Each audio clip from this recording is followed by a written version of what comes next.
I'd like to begin with a prayer. This is a wonderful little verse by the Polish poet Anna Kamieńska, published in 1988, 2 years after her death. In English, it goes like this. Prayer. Out of a spark and out of dust, make me again. Again plant trees in my paradise. Once more give me the sky over my head. So I could deny you with my reason, call you forth with all my tears, find you like love with my lips. Isn't that extraordinary? A poet who yearns to be remade in encounter with God, in sorrow and in joy, in weeping and in loving, understands that she must first deny God with her reason. So hear it just one more time. Out of a spark and out of dust, make me again. Again plant trees in my paradise. Once more give me the sky over my head, so I could deny you with my reason, call you forth with all my tears, find you like love with my lips.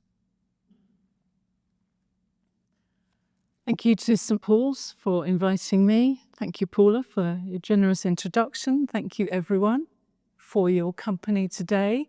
What I have to say is really a preliminary to what I hope will be an exciting conversation that follows. I'm hoping that we can explore together today this notion that we might desire or need to deny God with our reason, what that's really about, and what might come of it. So this denial of God is really the heart of the apophatic tradition. So at this stage, I imagine it would be helpful if I just said a little bit more about this word apophatic. Phasis and phatic, spelt with a PH rather than an F, these are Greek words to do with speech. You might know the medical term aphasia, which is used when somebody loses the capacity for speech. So phasis, speech, and apo is a prefix that signifies direction away from something. So if you put the two together, apo in front of phasis means that we're moving in a direction away from speaking, starting with words and then distancing ourselves from them. The best English equivalent for apophasis is unsaying or denying. I wonder how you feel about the idea that we might deny God with our reason. Surely you might argue we should honour God with every part of ourselves, including our reason. After all, Jesus said that the greatest of all the commandments was that we should love the Lord our God with all our heart, our soul, our mind, our strength. And yet, when she aspires to deny God with her reason, Kamieńska isn't being idiosyncratic. She's speaking out of this ancient tradition of unsaying. It was Meister Eckhart centuries earlier who prayed, "O God, free me from God." In Kamieńska's terms, Eckhart prayed to the God whom he knew to be greater than the God of his own reasoning. And centuries earlier again, the writer that we know as Dionysius the Areopagite prayed to God as Trinity lying beyond being, beyond the infinity, beyond goodness. So reason tells us that the God we worship is God exists and is wholly good. Dionysius prays to the God who's beyond existence, beyond being good, beyond being God.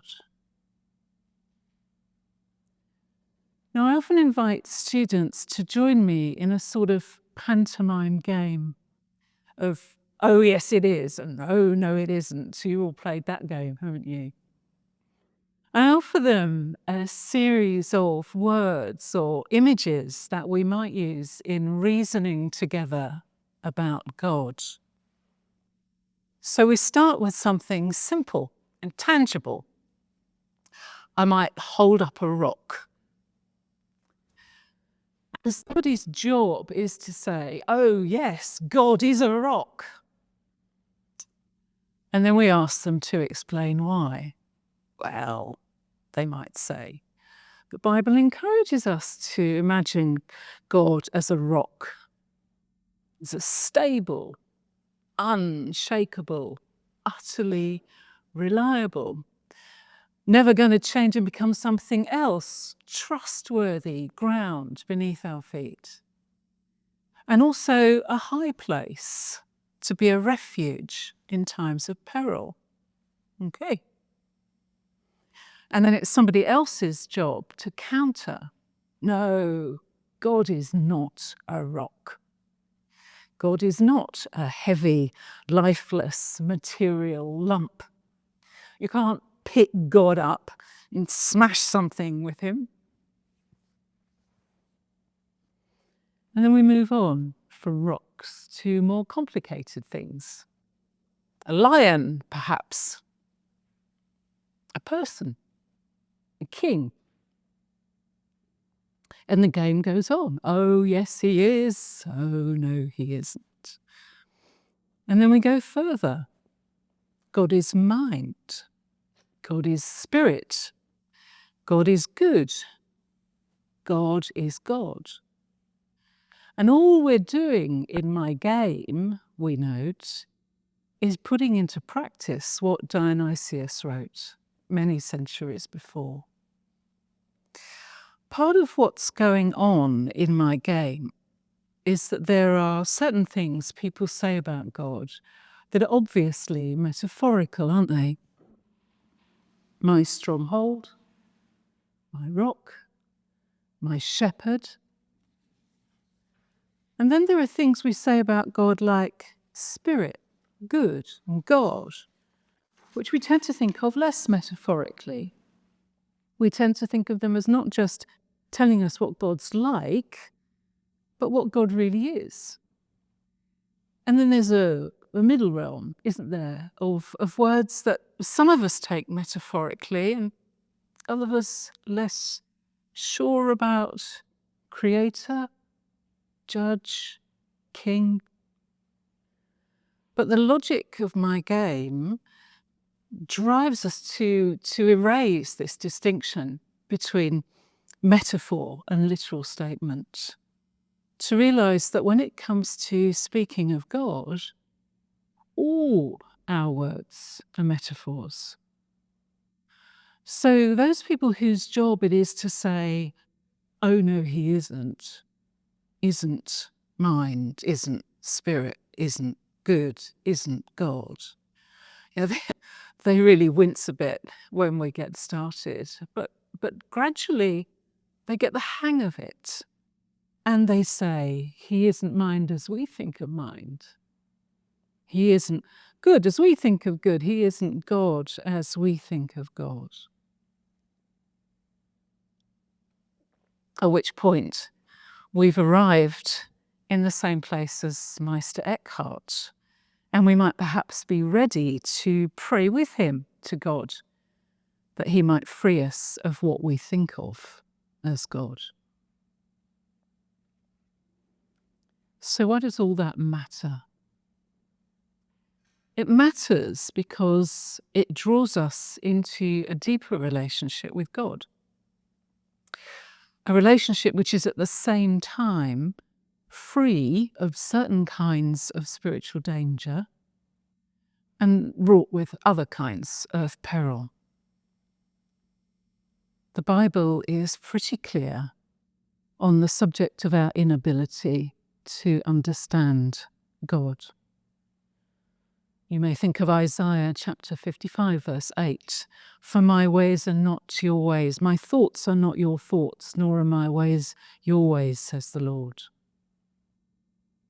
Or in the book of Job, Job's friend Zophar rebukes him. Can you find out the deep things of God? Can you find out the limit of the Almighty? It's higher than heaven. What can you do? It's deeper than Sheol. What can you know? And St. Augustine famously put it in a nutshell.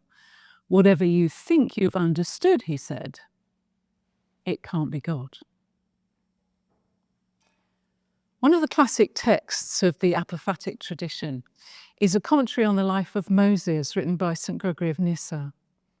If you're not familiar with Gregory, he's one of the Cappadocian fathers who did so much to shape the life of our faith by the work they did on the Creed.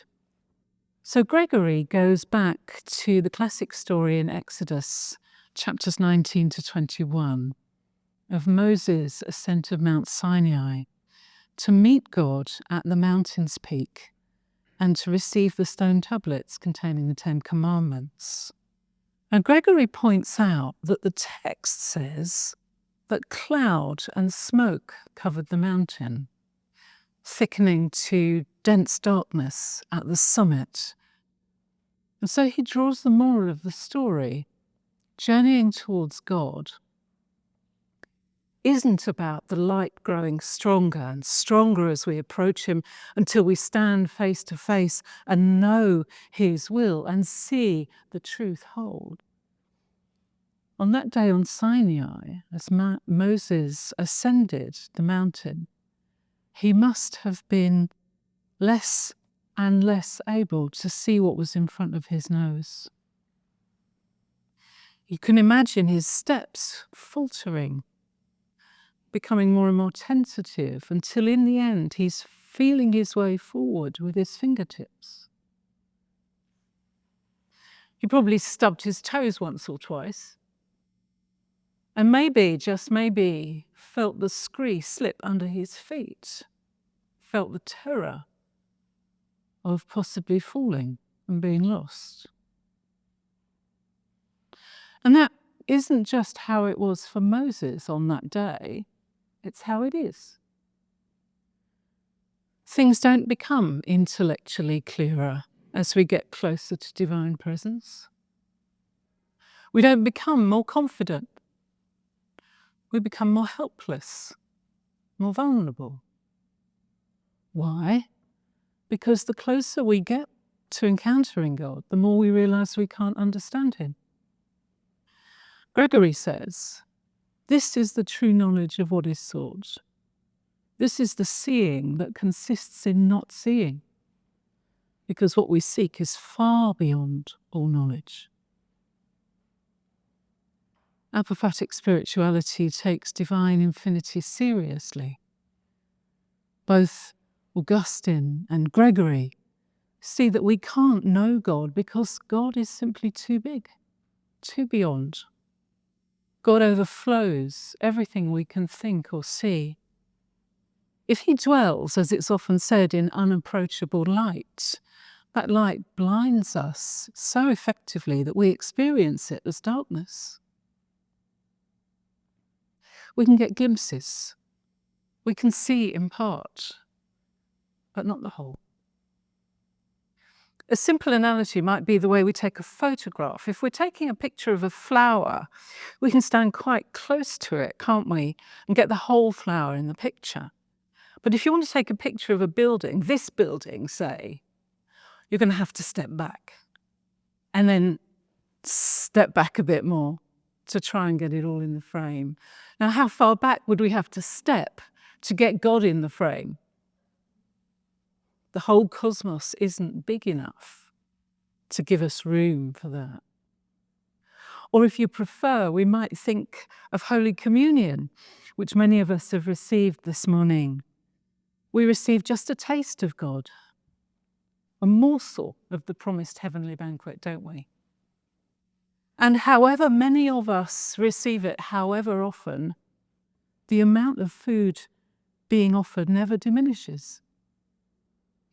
The banqueting table is always full. So back to my pantomime game then. Yes, God can be all the beautiful things we want to say of him. Lover of my soul, giver of gifts, father of the poor, light of hearts, all of that. But no, none of them get close to the whole truth about him. He's bigger than all of them, outshining them all. I guess this might have been what Jesus had in mind when he talked about offering us life in all its fullness. To meet God is like entering into a country which stretches away to infinity. If you're a lover of the Narnia books, this is what C.S. Lewis is talking about when he has Reepicheep in the last book. Invite the children to come further in, further up and further in to Aslan's country. Or as Augustine put it, God is both ever ancient and ever new. There'll always be something fresh to experience, always more adventure as we go deeper up country with God. Gregory of Nyssa resorts to imagining a kind of loving intoxication. Meeting God is like meeting a beauty so ravishing that the more you see of it, the more you want to see of it. Only our longing for God gets the measure of God. It becomes infinite. So the mystics of the apophatic way insist that there is a sense in which it's truer to say God is not this, not that, than that God is. In worship and in praise, we say all sorts of things about God. But the apophatic mystic slaps the words away and demands that, like Moses, we go higher up the mountain into the thick cloud where God waits for us. Now here's Meister Eckhart being typically challenging and fortifying himself by quoting Augustine. He says this: if I say God is good, it's not true. Or God is wise, or God exists, they're not true either. God is a being beyond being. He's not a thing, and so can't exist. That's why Augustine said, the best thing we can say about God is to say nothing about him. So Eckhart says, be quiet and don't chatter about God. If you chatter about him, you tell lies and commit a sin. There, in a nutshell, is one of the classic ploys, perhaps the most characteristic ploy of the apophatic tradition. We take all the words about God, we milk them for their metaphorical truth, and then we unsay them. We strip away layer after layer after layer of words and images and concepts until we're left with nothing to say. And then, of course, we're in what Martin Laird calls the silent land, a place which might be isolation and despair, or maybe the place for holy encounters, way too intimate for words. I described apophatic spirituality as leading us deeper into relationship with God. And as we begin to think about intimate encounter, you might be remembering those lines from Kamienska, musing on finding God like love with her lips. You may also, of course, be thinking of the wonderful poetry of the Song of Songs. Poetry stuffed full of delight and yearning and sensual encounter, which the mystics read as a description of the soul's relationship, the soul's intimate relationship with God. The English writer of The Cloud of Unknowing insists that the God who hangs up an out of office sign whenever we come seeking to interview him, gladly offers to embrace us. He says, when you lift your heart to God, you'll find only a darkness, and as it were a cloud of unknowing. By love he may be caught, but by thinking, never. Most remarkably, the great Spanish master John of the Cross found that in the dark torment of imprisonment and physical abuse, a door opened that led him to the same streets, the same chamber, the same dark night of the Song of Songs, where he too was met by a love who waited for him, holy presence.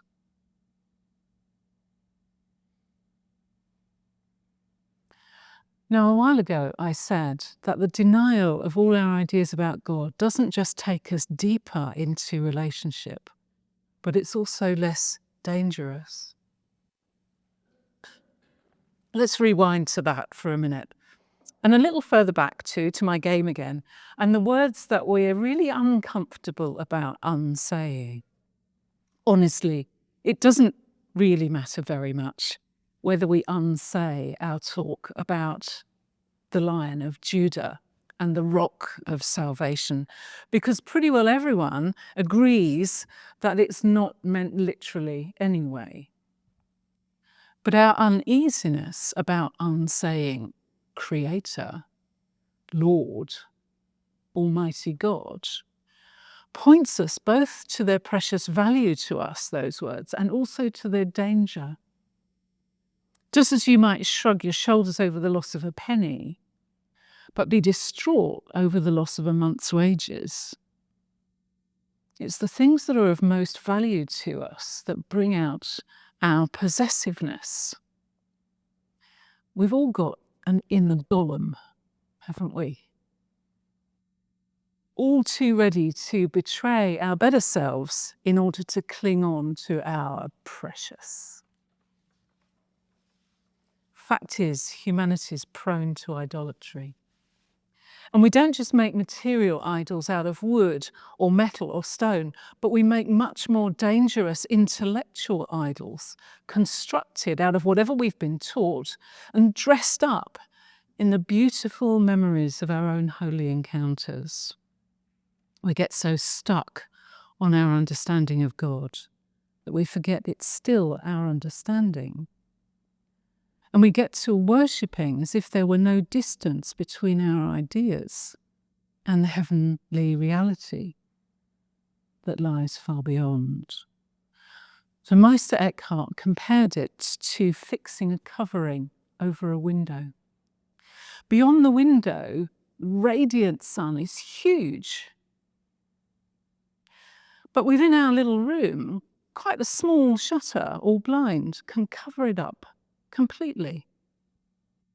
In the same way, he said, our words and ideas, which are small and insignificant by comparison with the infinite Almighty God, can nevertheless completely hide him from our sight when they get between us and him. Now, idols aren't just the gods of our own imagining.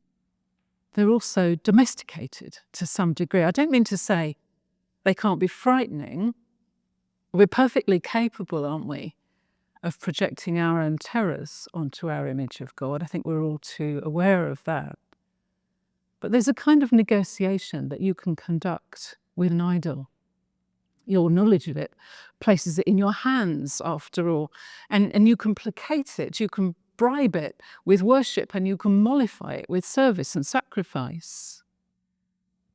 John of the Cross has a bitterly brutal diagnosis. He says the vast majority of our spiritual life, our church going, our hymns and our prayers, our charitable giving and so forth, he says, are indications of a spiritual sweet tooth. What's going on here, John says, is that we're looking for some sort of spiritual gratification. In other words, we worship God for our own benefit. He calls it seeking ourselves in God. And the medicine is the same as what Jesus prescribed: self-denial, taking up our cross. The same that John the Baptist prescribed: he must increase and I must decrease. Much safer, John of the Cross warns us to stick with a spiritual life that has long stretches of aridity in it, dryness, to welcome what's uncongenial and difficult. Eckhart agrees. To love God, he says, is almost always cupboard love. Better not to love him. Better still, to love him as a non-God. It's Eckhart for you. Spirituality of Unsaying is a wonderful resource in Lent, a health check that will enable us to see whether the God we worship is really the sun beyond the window or the beautifully decorated image of the sun we've painted on the shutter.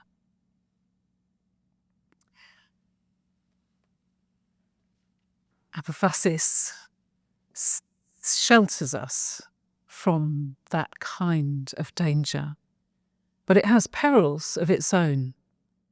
In a desert wilderness, there are dangers of thirst and starvation, human and animal predators. And apophatic spirituality is similarly risky. In encouraging people to unsay their faith, we run the risk that they'll simply fall off the ascending path and lose their footing, come to harm. This is why the Church has taken care to integrate apophasis into our liturgies, to make it something we do together so that we can hold on to one another. Think of the Eucharist, where we begin with words and then we move increasingly towards a silence where we receive God with our bodies, with our lips.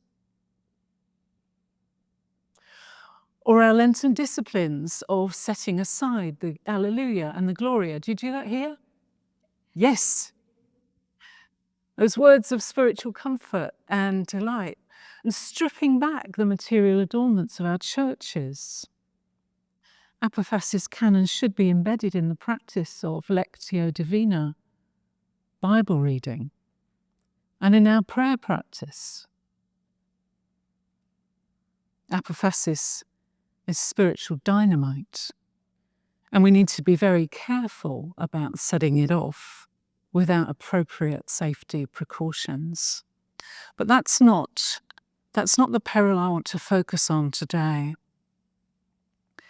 We haven't yet talked about the line in Kamienska's poem about calling God forth with all her tears. There's enormous joy to be found, isn't there, in the journey towards intimacy with God?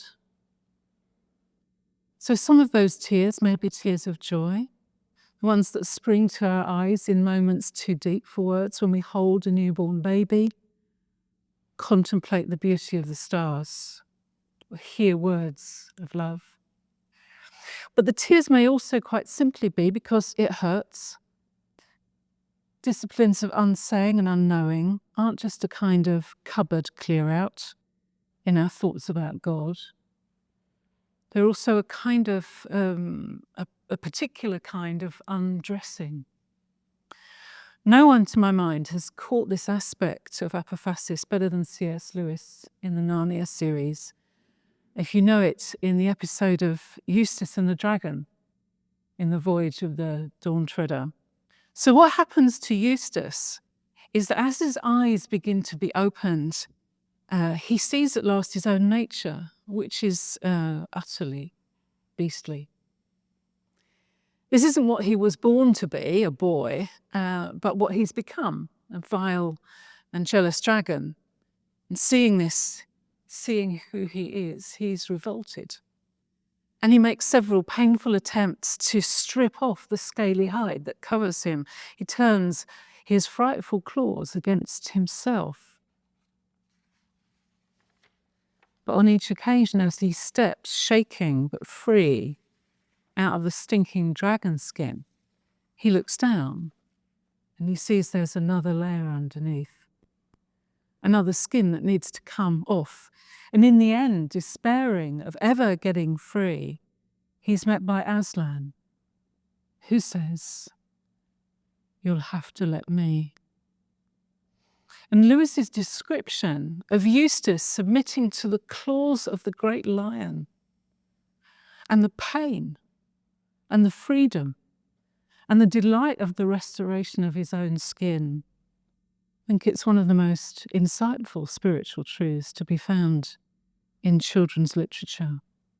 You see, when, for example, we know God as Father, there's such delight, such wisdom for us that we tend to get very attached to it. It isn't just an idea that we play with, it profoundly shapes and changes us. So we become people formed in the light of that idea. And so when an apophatic theologian comes along and says, "Awfully sorry to tell you this, but you're going to have to put that down and move on.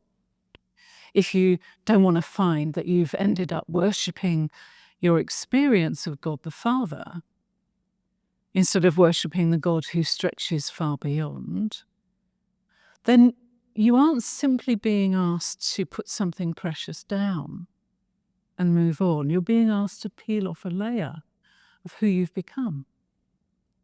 You're being asked, as it were, to turn your claws against yourself. And in the end, you're being asked to let God himself do the work of stripping you clean. Jesus called it taking up our cross. St. Paul calls it dying with Christ. Among modern theologians, it's called decentering the self, or the death of the ego, or self-unmastery, or even self-unmaking. It's just a metaphor, of course, but it's still pointing to a real aspect of our experience. For some of us, it comes occasionally and all at once, and for others of us, it's a more or less permanent discipline. Either way, it's part of our journey of salvation.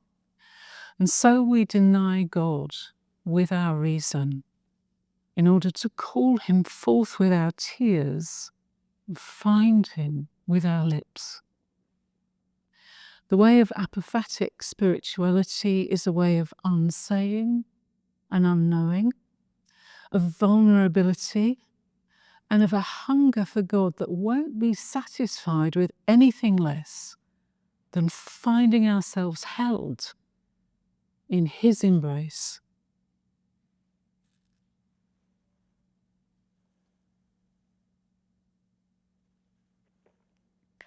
I wondered half an hour or so ago how you were feeling about the idea of denying God.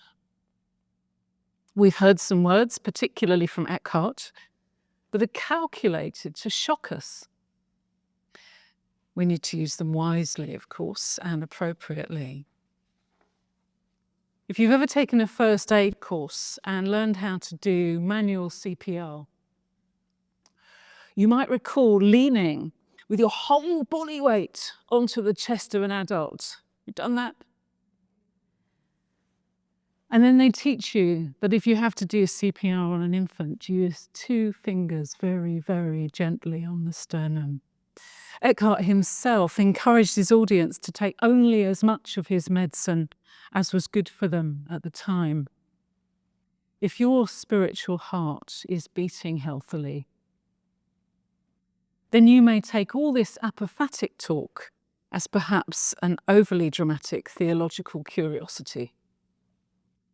But if you've known your spiritual pulse become worryingly irregular, if there are times when you aren't sure how long your heart for God will keep on ticking, you'll probably be ready for a bit more of this medicine.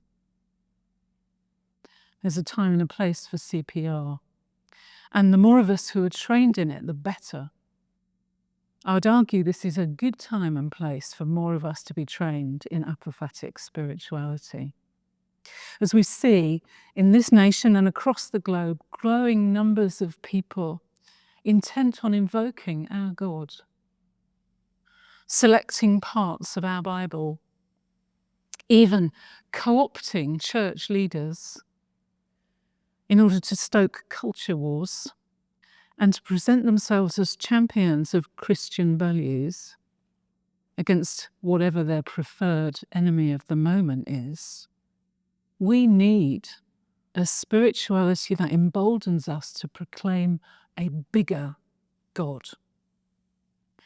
And we watch the churches divided and embittered by rival visions of what God requires of us, as if they've forgotten the cloud and the thick darkness at the summit of Sinai, and forgotten the intimate perplexities of divine encounter. Meanwhile, the world beyond the churches is increasingly scandalized by our failures to protect the vulnerable from abuse, by those who have closed the shutters of their soul against the God beyond all understanding. And we long for leaders who'll throw the windows wide open again and welcome dazzling light of grace. And in that light, so bright as to be blinding, just as darkness to our eyes, we have to shade our eyes and go obliquely. In the words of Mark Oakley, sometime Chancellor of this cathedral, we need to put the odd back in God.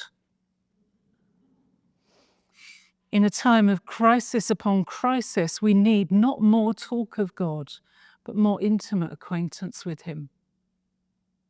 Not more certainty, but more willingness to pursue the deepest desire of our hearts. We're on the mountain. We're in the darkness. And the answer is not to turn back to where it was easier and brighter going, but to feel our way forwards, to go fumblingly, doggedly, following our yearning for more than our eyes. Hope, trust that there is one who waits for us. In Kamianska's words, let us hope that one day we'll find ourselves remade in a paradise of trees under a sky of stars, waiting to walk with him. Thank you.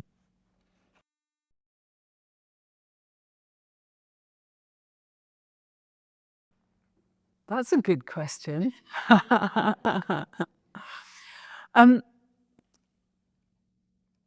Sometimes in churches and in theological colleges, like the one where I teach, at the beginning of Lent, we get some cloth. It might be purple. And we go around and we cover up all the beautiful adornments and we strip it right back. And then, of course, that leads us on to Maundy Thursday when we strip the altars so dramatically. I guess one interesting thing to do in Lent is to think about what are the precious things that we normally hold on to, and begin to ask ourselves whether in the memory and the imagination that goes with those precious things, we've kind of decorated them, and whether we're not kind of painting a picture on a shutter that we look at instead of opening the window. As I said, liturgically, we put down the precious words. Some people find it really hard to go 40 days without saying Alleluia, don't they? But that discipline of putting down what's precious, choosing what is arid and dry for a season is a really helpful corrective, I think.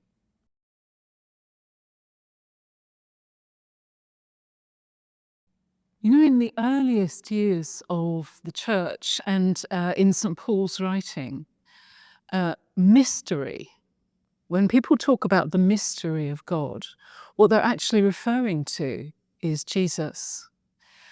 So it won't quite do to say, yeah, it won't quite do to say, as some people have been tempted.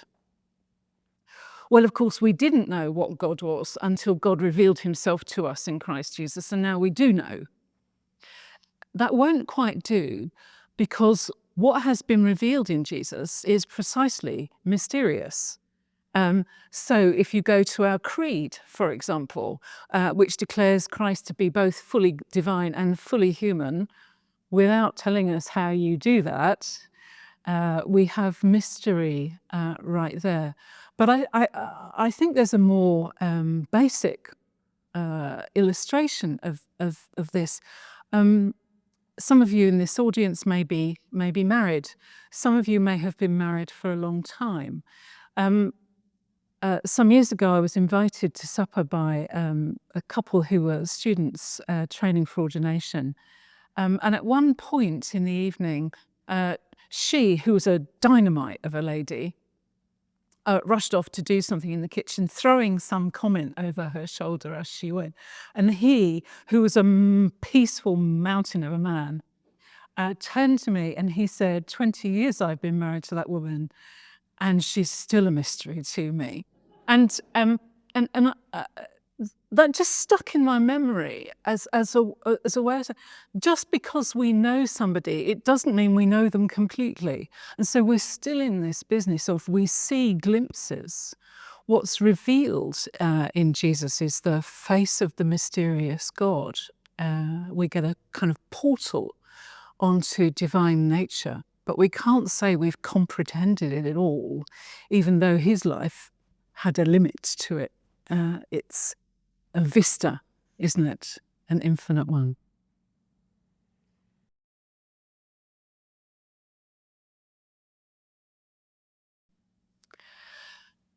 Because we're people, we have to talk to God as a person, don't we? And Jesus modeled that for us.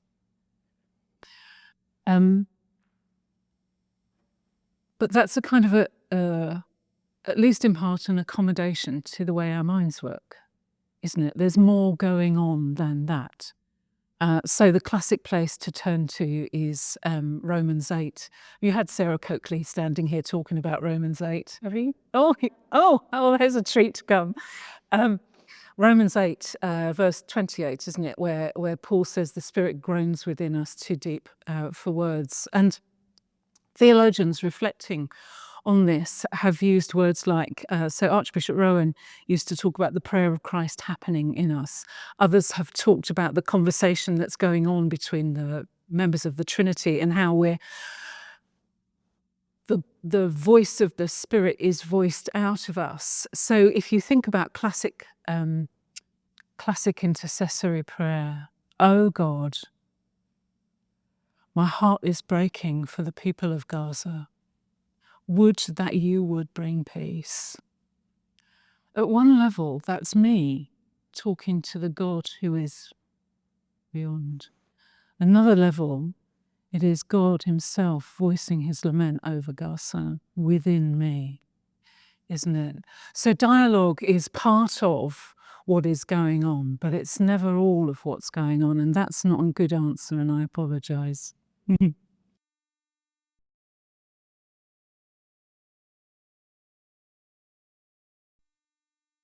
That's part of it, yes, and a really important part. So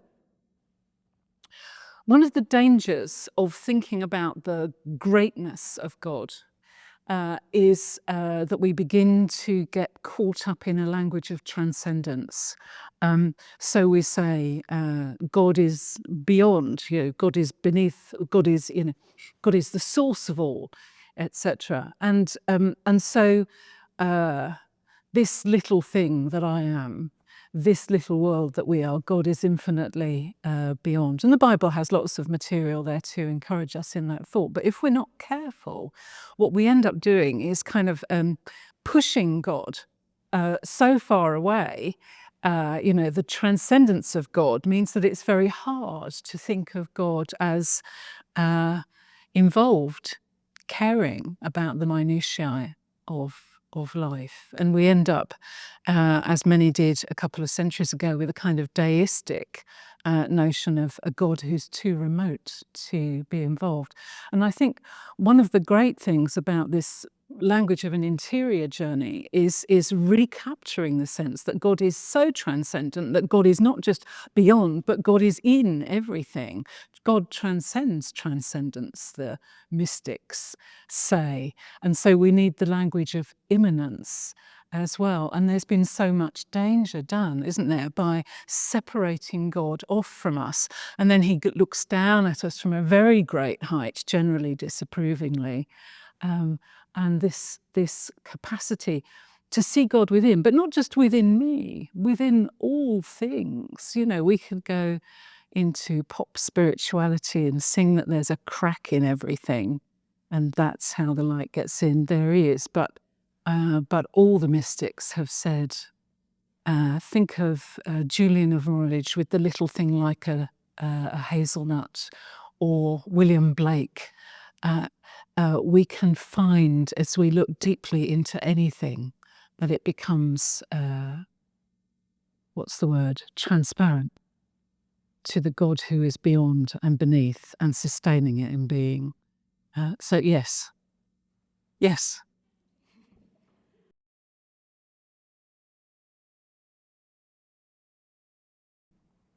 Well, really just to agree, but also to say a word in favour of boxes.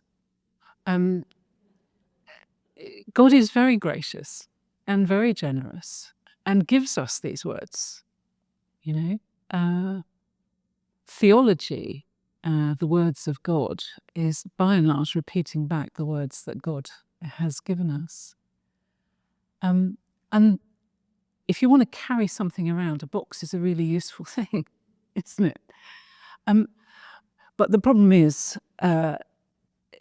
if we start getting attached to the box, that's the issue. And then we even fight over our boxes, and we decorate. My box is more beautiful than your box, and my box holds more than your box. And, the box wars ensue, which is nuts.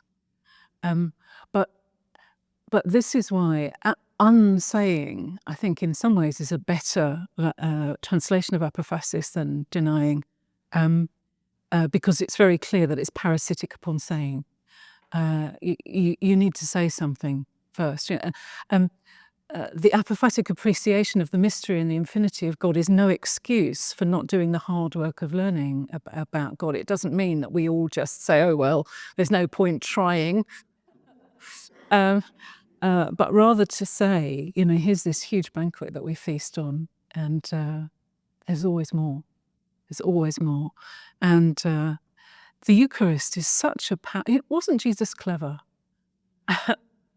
Wasn't Jesus clever to give us not a set of words as our primary focus, but a meal? And there are so many things you can say about the meal, can't you? First of all, if you put it on a shelf and worship it, it'll go rancid and green and furry.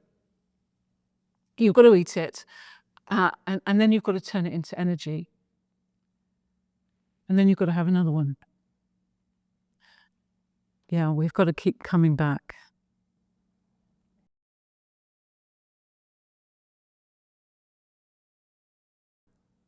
Yeah, absolutely. And talking of the cleverness of Jesus, his teaching, I think somebody here knows about the parables. You want to I've read a take couple over at this point, Paula.